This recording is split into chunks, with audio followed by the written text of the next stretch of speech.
Hello. Right, there's been a few developments over the last couple of days, namely so that I'm going to be going out shortly for a day's fishing with a gentleman called Charles Jardine, who's going to hopefully help us move the project on to the next level. In relation to the stuff that we spoke about in one of the earlier videos about an incident that occurred where children and groups were barred from a certain water, I have here, if you want to take a quick look, some 11 sheets of paper all relating to that particular incident. Now, all of these come from the same people. There's no correspondence in this whatsoever from me. That's in a separate file. I am forbidden, unfortunately, to tell you where this is taking place, for obvious reasons.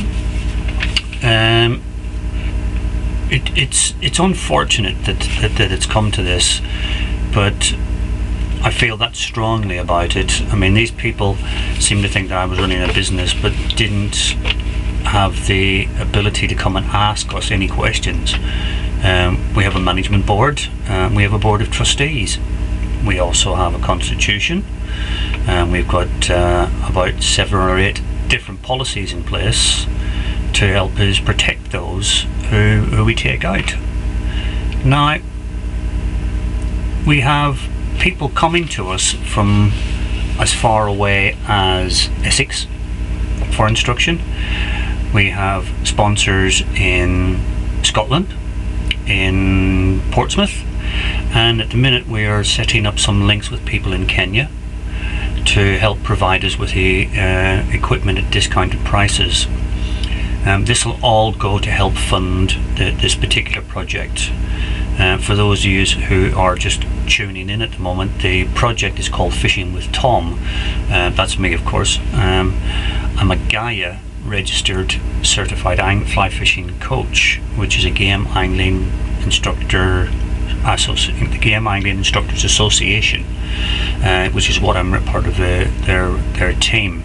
I hope to at a later time move on to the App Guy course, not for my own personal gain, because I'm not that bothered, but this would help to give the project itself a little more power, where we've got App Guy instructors. Now, all of those people who work for us are CRB checked, which they have to be because of our insurances.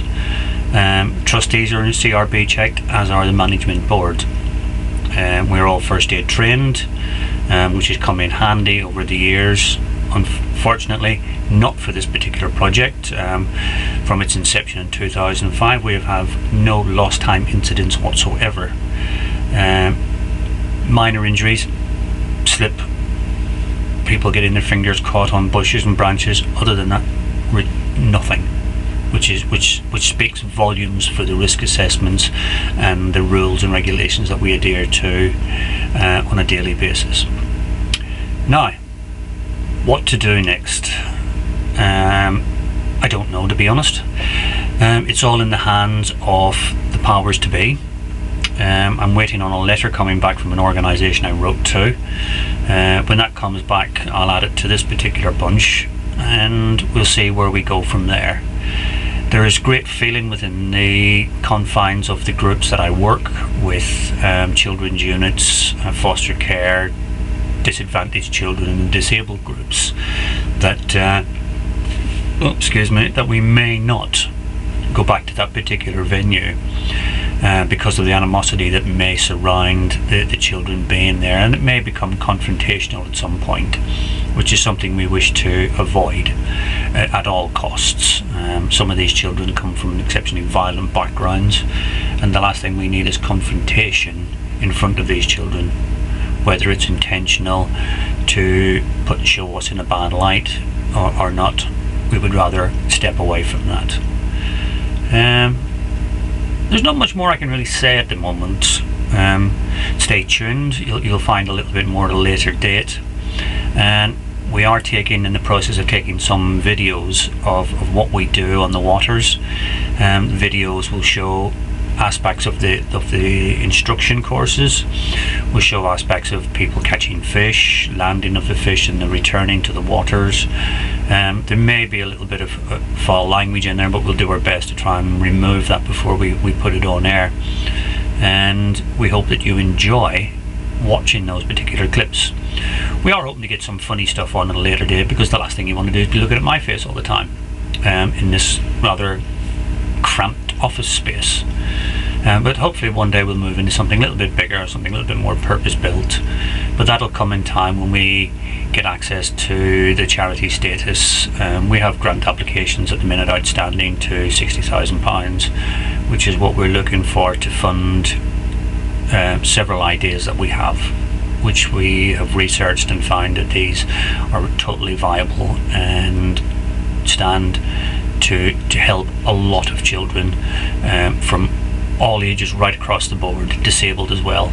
So we look forward to that. So for the time being, I'm going to bugger off and let you get on and do what you're doing. Thank you very much again for watching, and stay tuned. So sometime in the next few weeks, once we get clearance, we'll be able to read out what these letters said, and then we look forward to hearing some sort of feedback from you to see whether you have the same opinion as we are.